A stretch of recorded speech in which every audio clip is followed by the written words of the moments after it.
मुझे बहुत गर्व है, अब पूरा देश और दुनिया इस महान राज्य को केरलम कहकर पुकार रहा है और मुझे इस बात का भी गर्व है कि ऐतिहासिक काम भी बीजेपी एनडीए सरकार ने किया है। ये आपकी भावनाओं का सम्मान है, ये मलयालम की अद्भुत विरासत का सम्मान है। സുഹൃത്തുക്കളെ, കേരള ഇനി മുതൽ കേരളമായാണ് അറിയപ്പെടേണ്ടത്, മുന്നേറേണ്ടത്. ഇത് നിങ്ങളുടെ ഹൃദയത്തിൽ നിന്നുള്ള ശബ്ദമാണ്. ഈ മഹത്തായ സംസ്ഥാനത്തെ രാജ്യം മുഴുവൻ, ലോകം മുഴുവൻ ഇനി കേരളം എന്ന് വിളിക്കുന്നതിൽ എനിക്ക് അഭിമാനമുണ്ട്. ഈ ഐതിഹാസികമായ തീരുമാനം കൈക്കൊണ്ടത് ഭാരതീയ ജനതാ പാർട്ടിയുടെ നേതൃത്വത്തിലുള്ള എൻഡിഎ സർക്കാരാണ് എന്നുള്ളതിലും എനിക്ക് അഭിമാനമുണ്ട്. ഇത് നിങ്ങളുടെ വികാരങ്ങൾക്കുള്ള അംഗീകാരമാണ്, മലയാളത്തിന്റെ മഹത്തായ പാരമ്പര്യത്തിനുള്ള അംഗീകാരമാണ്. एनडीए सौहृदगढ़े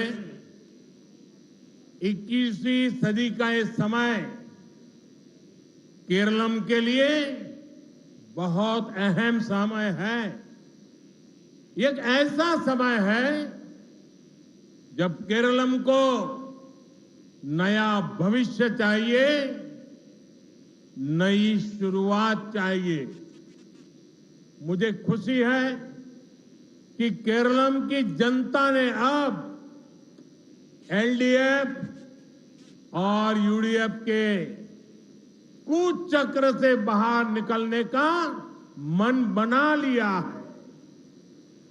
यहां इस विशाल जनसभा में भी यही आत्मविश्वास साफ साफ दिख रहा है। त्रिशूर की जनता ने, तिरुवनंतपुरम की जनता ने,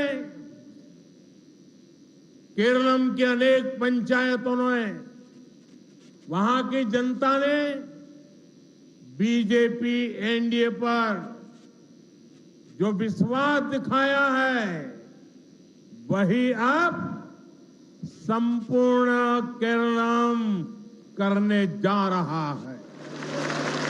പ്രിയപ്പെട്ടവരെ, 21ാം നൂറ്റാണ്ടിന്റെ ഈ സമയമെന്നത് കേരളത്തെ സംബന്ധിച്ചിടത്തോളം വളരെ പ്രധാനപ്പെട്ട സമയമാണ്. കേരളത്തിന് പുതിയ ഒരു ഭാവി ഉണ്ടാകേണ്ട സമയമാണ് ഇത്. കേരളത്തിന് ഒരു പുതിയ തുടക്കം ആവശ്യമായ സമയമാണ് ഇത്. കേരളത്തിലെ ജനത ഇടത് വലത് അവിശുദ്ധ കൂട്ടുകെട്ടിന്റെ രാഷ്ട്രീയത്തിൽ നിന്ന് പുറത്തു വരാൻ മാനസികമായി തയ്യാറെടുത്തിരിക്കുന്ന സമയമാണ് ഇത് എന്നതിൽ എനിക്ക് ഏറെ സന്തോഷമുണ്ട്. ഇവിടെ കൂടിയിരിക്കുന്ന ഈ വഞ്ചനാവലിയുടെ മുഖത്തും ആ ആത്മവിശ്വാസം വ്യക്തമായി കാണാനാകുന്നുണ്ട്. തൃശൂരിലെ ജനത, തിരുവനന്തപുരത്തെ ജനങ്ങൾ, കേരളത്തിലെ നിരവധി പഞ്ചായത്തുകളിലെ ജനങ്ങൾ, ഇവരൊക്കെ ബിജെപിയിലും എൻഡിഎയിലും അർപ്പിച്ച വിശ്വാസം മുഴുവൻ കേരളവും അതേപോലെ തന്നെ എൻഡിഎയിൽ വിശ്വാസം അർപ്പിക്കാൻ പോവുകയാണ്. एनडीए सौहृदगढ़े केरलम के पास नेचर है, कल्चर है, टैलेंट है, टेक्नोलॉजी है और विशाल सागर का आशीर्वाद भी है। इतना सारा सामर्थ्य होने के बावजूद केरलम का विकास उस गति से नहीं हुआ जैसा होना चाहिए था। कभी एलडीएफ सरकार, कभी यूडीएफ सरकार के पैटर्न ने केरलम का बहुत नुकसान किया है। इन दोनों ग्रुपों को लगता है कि 5-10 साल बाद उनकी ही बारी आएगी, इसलिए वो केरलम के विकास के लिए मेहनत नहीं करते। यही पैटर्न केरलम में करप्शन का कारण है, इसलिए यहां डेवलपमेंट के प्रोजेक्ट रोके जाते हैं। പ്രിയപ്പെട്ട സുഹൃത്തുക്കളെ, നമ്മുടെ കേരളത്തിന് മനോഹരമായ ഒരു ഭൂപ്രദേശമുണ്ട്, കാലാവസ്ഥയുണ്ട്, മഹത്തായ സംസ്കാരമുണ്ട്, കഴിവുള്ള ജനതയുണ്ട്, സാങ്കേതിക വിദ്യയിൽ നമ്മൾ അഗ്രഗണ്യരാണ്.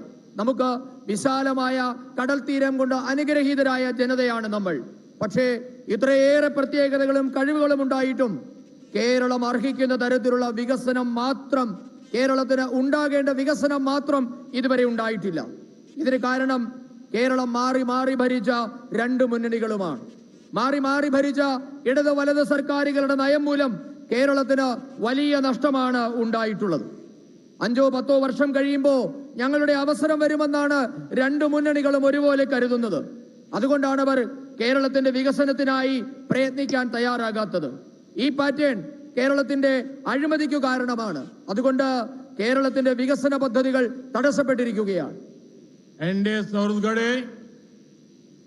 केरलम के तेज विकास के लिए इस पैटर्न को तोड़ना जरूरी है. इसलिए इस बार आप यहां बीजेपी एनडीए सरकार बनाइए. आपने कांग्रेस और लेफ्ट को 70 साल से अधिक दिए हैं. अब बीजेपी एनडीए को अगले 5 साल सेवा करने का मौका दीजिए. आपको विकसित केरलम की शानदार झलक दिखने मिलेगी.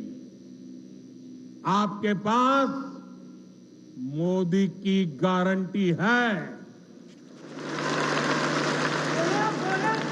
जो अब तक नहीं बदला, अब बदलेगा. अब केरलम आगे बढ़ेगा.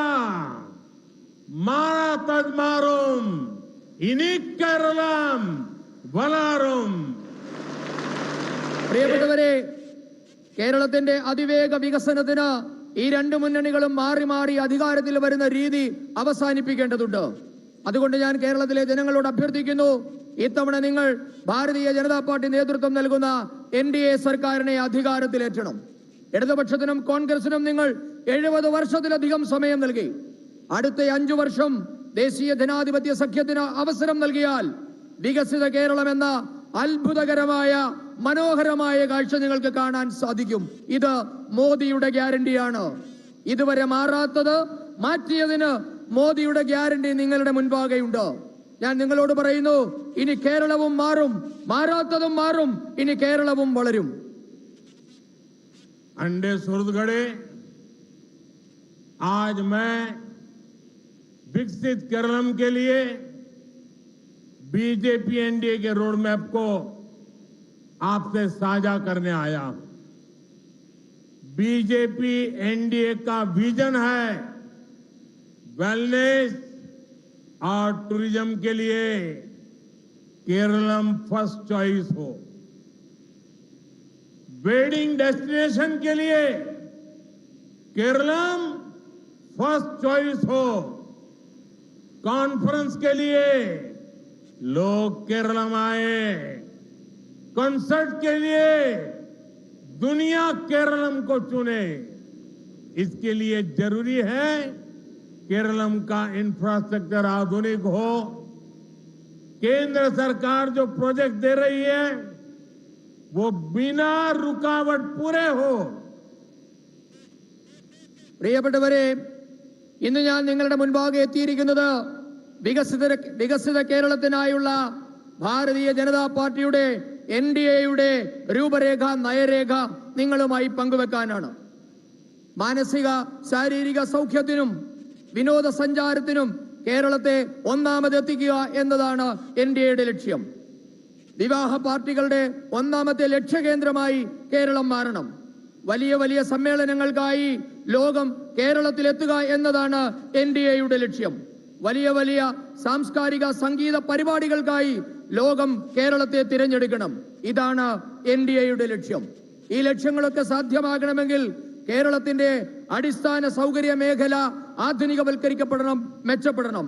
ഇതിനായി കേന്ദ്രം നൽകിയ പദ്ധതികൾ തടസ്സമില്ലാതെ നടപ്പാക്കാനും പൂർത്തിയാക്കാനും കഴിയണം. साथियों, विकसित केरलम के लिए सबसे बड़ी जरूरत टूरिज्म, टैलेंट और टेक्नोलॉजी को नए अवसर देने की। लेकिन 21st सेंचुरी के पहले 25 साल में एलडीएफ और यूडीएफ ने केरलम को युवा शक्ति से वंचित कर दिया है और कांग्रेस को तो केरलम के युवाओं पर, देश के युवाओं के सामर्थ्य पर भरोसा ही नहीं है। केरलम के लोगों ने तो देखा है कि कांग्रेस के युवराज को ये भी नहीं पता कि भारत के युवा आज ड्रोन मैन्युफैक्चरिंग में कितनी कमाल कर रहे हैं। कांग्रेस के नेता को ये भी नहीं पता कि भारत में आज अनेक कंपनियां ड्रोन बना रही हैं। उनको ये भी नहीं पता कि केरलम के ही युवा स्टार्टअप ड्रोन बना रहे हैं, जो सिर्फ अपने छोटे से दायरे में ही सिमटा हो। उसको देश का विकास नहीं दिखाई देगा, उसे केरलम के युवाओं का सामर्थ्य समझ ही नहीं आएगा। പ്രിയപ്പെട്ടവരെ, വികസിത കേരളം സാധ്യമാകണമെങ്കിൽ ഏറ്റവും അത്യാവശ്യമായിട്ടുള്ളത് വിനോദസഞ്ചാര മേഖലയിൽ യുവാക്കളുടെ കഴിവ്, സാങ്കേതിക വിദ്യ എന്നീ മേഖലകളിലൊക്കെ പുതിയ അവസരങ്ങൾ ഉണ്ടാവുക എന്നതാണ്. എന്നാൽ ഈ നൂറ്റാണ്ടിന്റെ ആദ്യ നൂറ്റാണ്ടുകൾ 25 വർഷം ഇടതു വലതു മുന്നണികൾ കേരളത്തിലെ യുവാക്കളെ വഞ്ചിക്കുകയായിരുന്നു. കോൺഗ്രസിനാകട്ടെ കേരളത്തിലെ എന്ന് മാത്രമല്ല രാജ്യത്തെ യുവാക്കളുടെ കഴിവിൽ വിശ്വാസം പോലും ഇല്ലാതായി മാറിയിരിക്കുന്നു. ഭാരതത്തിലെ യുവാക്കൾക്ക് ഡ്രോൺ നിർമ്മാണത്തിൽ എത്രമാത്രം വൈദഗ്ധ്യമുണ്ടെന്ന കാര്യം പോലും കോൺഗ്രസിന്റെ യുവരാജാവിന് അറിയില്ല എന്ന് നാം കണ്ടു കഴിഞ്ഞു. ഡ്രോൺ നിർമ്മിക്കുന്ന കാര്യത്തിൽ നിരവധി കമ്പനികൾ ഭാരതത്തിൽ ഉണ്ടെന്ന കാര്യം പോലും ഈ കോൺഗ്രസ് നേതാവിന് അറിയില്ല. കേരളത്തിൽ തന്നെ നിരവധി യുവാക്കൾ സ്റ്റാർട്ടപ്പ് കമ്പനികൾ ഉപയോഗിച്ച് ഡ്രോൺ നിർമ്മിക്കുന്ന കാര്യവും ഇദ്ദേഹത്തിന് അറിയില്ല. ഇങ്ങനെ അവനവന്റെ കൂപമണ്ഡൂകങ്ങളായ ചിലർക്ക് ഈ രാജ്യത്തിനകത്ത് നടക്കുന്ന പരിവർത്തനം കാണാൻ സാധിക്കുന്നില്ല. അവർക്ക് കേരളത്തിലെ യുവാക്കളുടെ കഴിവിനെ മനസ്സിലാക്കാൻ പോലും കഴിഞ്ഞിട്ടില്ല എന്നതാണ് യാഥാർത്ഥ്യം. एनडीए सुहृदगढ़े, बीजेपी एनडीए केरलम के टैलेंट के साथ न्याय करके रहेगी। यहां इन्वेस्टमेंट का बेहतर माहौल बनाया जाएगा। Corruption, red tape, land mafia, हड़ताल माफिया, ऐसी हर रुकावट को बीजेपी एनडीए सरकार दूर करेगी। हम केरलम को एआई और फ्यूचर टेक्नोलॉजी का बड़ा हब बनाने के लिए मेहनत करेंगे। हम यहां स्किल डेवलपमेंट के इकोसिस्टम को नए सिरे से विकसित करेंगे। സുഹൃത്തുക്കളെ, ബിജെപി എൻഡിഎ നേതൃത്വത്തിൽ ഒരു സർക്കാർ കേരളത്തിലുണ്ടായാൽ കേരളത്തിലെ പ്രതിഭകളായ യുവാക്കളോട് നീതി പുലർത്തുമെന്ന കാര്യം ഞാൻ നിങ്ങൾക്ക് ഉറപ്പു നൽകുകയാണ്. ഇവിടെ നിക്ഷേപം വരാനുള്ള അന്തരീക്ഷം ഞങ്ങൾ ഉണ്ടാക്കും. വികസനത്തെ തടസ്സപ്പെടുത്തുന്ന അഴിമതി, ചുവപ്പുനാട, ഭൂമാഫിയ, ഹർത്താൽ മാഫിയ എന്നിവയെല്ലാം എൻഡിഎ സർക്കാർ തുടച്ചു നീക്കും. AI അടക്കമുള്ള ഭാവി സാങ്കേതിക വിദ്യകളുടെ കേന്ദ്രമായി ഞങ്ങൾ കേരളത്തെ മാറ്റും.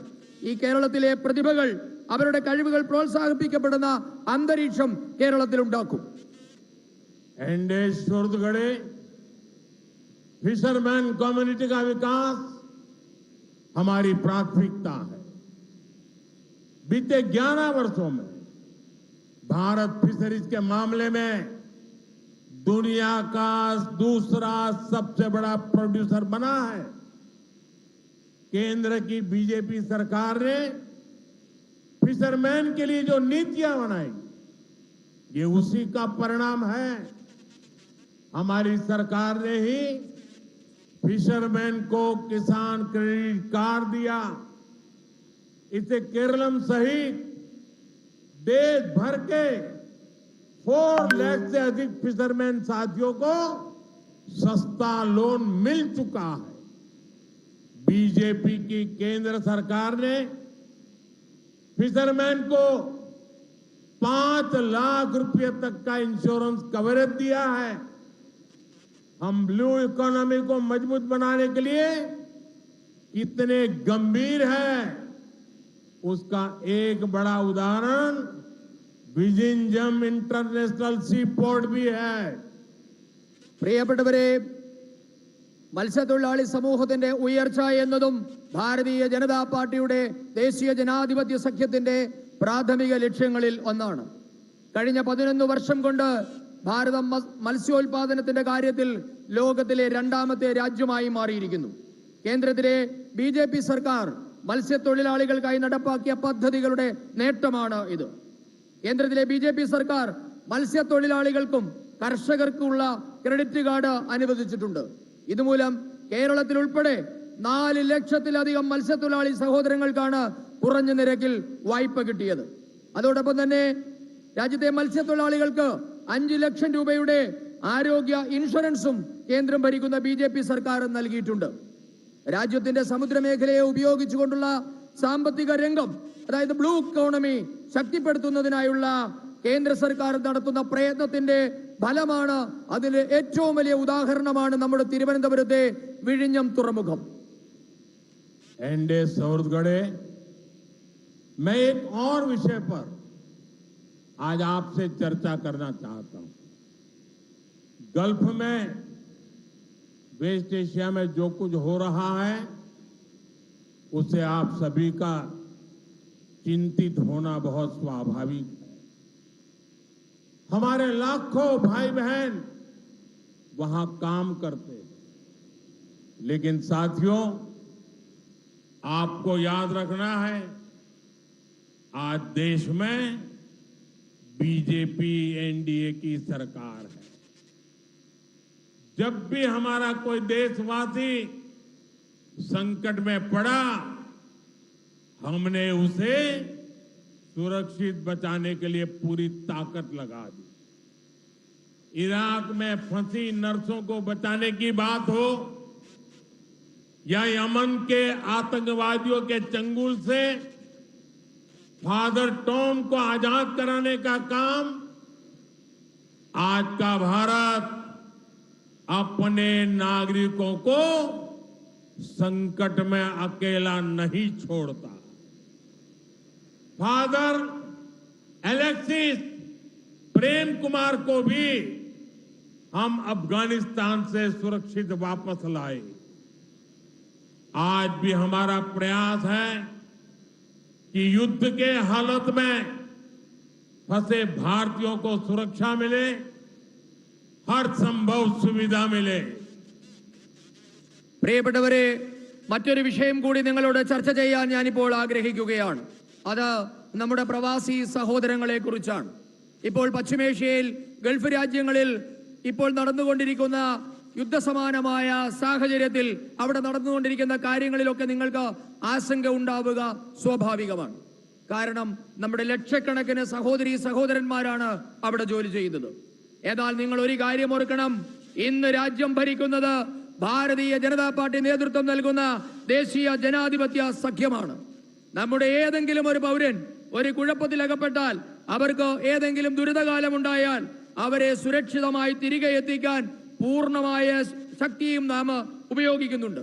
അത് ഇറാഖിൽ അകപ്പെട്ട നഴ്സുമാരെ രക്ഷിക്കുന്ന കാര്യത്തിലായാലും, യമനിൽ തീവ്രവാദിയുടെ പിടിയിൽ നിന്ന് ഫാദർ ടോം ഉഴുന്നാലിനെ മോചിപ്പിക്കുന്ന കാര്യത്തിലായാലും, ഭാരതത്തിന്റെ ഒരു പൗരനെയും അവരുടെ കഷ്ടകാലത്ത് ഉപേക്ഷിക്കുന്ന ഭാരതമല്ല എന്നുള്ളത്.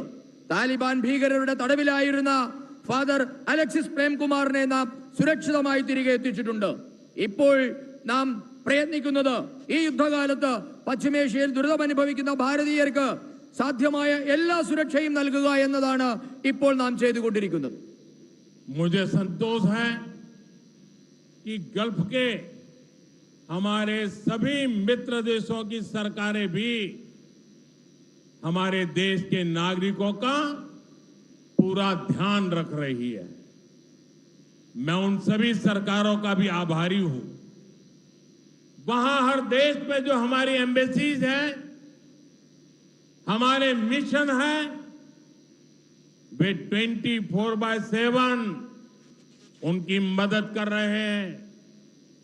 किसी को भी खाना पीना चाहिए, मेडिकल हेल्प चाहिए, रहने के लिए हेल्प चाहिए, कानूनी सहायता चाहिए, ये सब सुनिश्चित किया जा रहा है।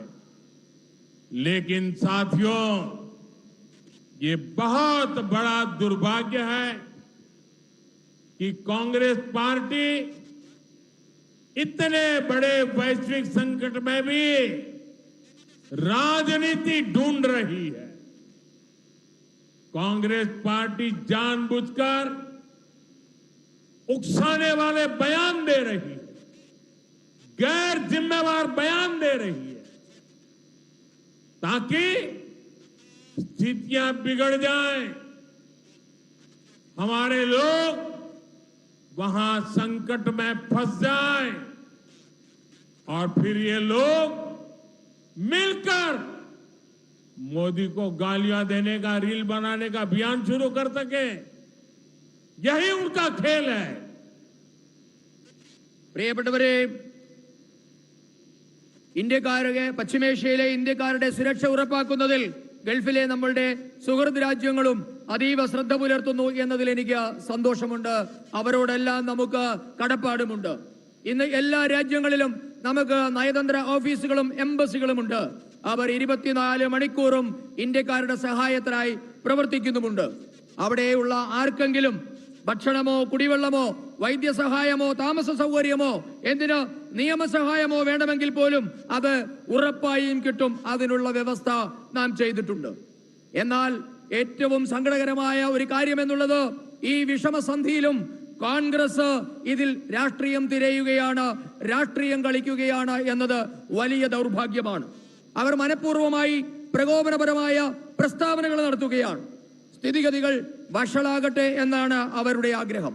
നമ്മുടെ സഹോദരങ്ങൾ പ്രയാസത്തിലകപ്പെട്ടാലും അവർക്ക് ദുരിതമുണ്ടായാലും നരേന്ദ്രമോദിയെ വിമർശിക്കാനുള്ള അവസരം കിട്ടുമോ, മോദിയെ വിമർശിച്ച് റീൽസ് ചെയ്യാനുള്ള അവസരമുണ്ടാകുമോ എന്നാണ് നോക്കുന്നത്. അതാണ് രണ്ടു കൂട്ടരുടെയും ലക്ഷ്യം. एनडीए सौहृदगढ़े गल्फ में चल रहे युद्ध में हमें आत्मनिर्भरता का महत्व भी फिर से समझाया है। एनर्जी हो या फिर अन्य सेक्टर, भारत हर क्षेत्र में आत्मनिर्भर बनने का प्रयास कर रहा है। आत्मनिर्भर होना कितना जरूरी है, ये हमने कोरोना के दौर में देखा है, यूक्रेन संकट के दौरान देखा है,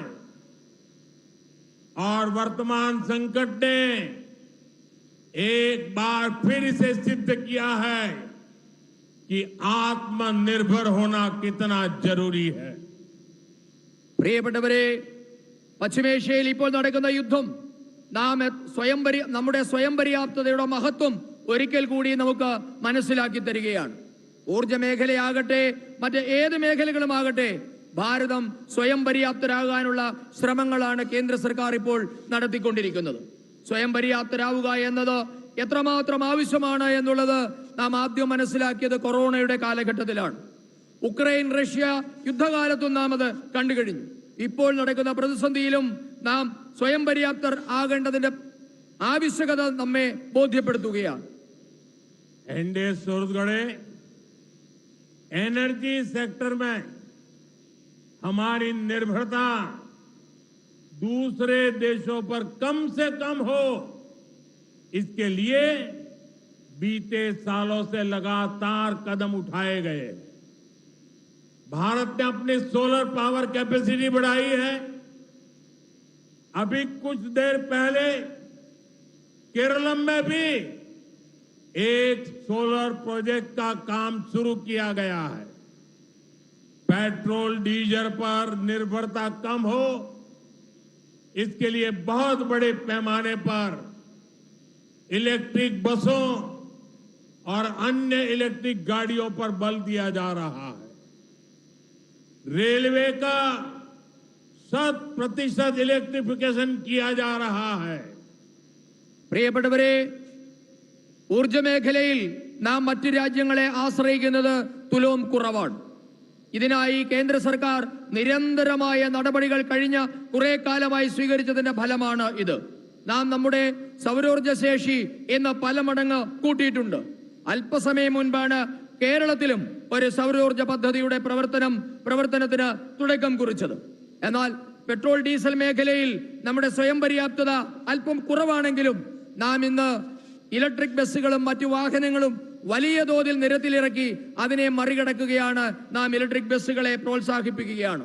ഇന്ന് രാജ്യത്തെ 100% റെയിൽവേ ലൈനുകളും വൈദ്യുതീകരിക്കപ്പെട്ടിട്ടുണ്ട്.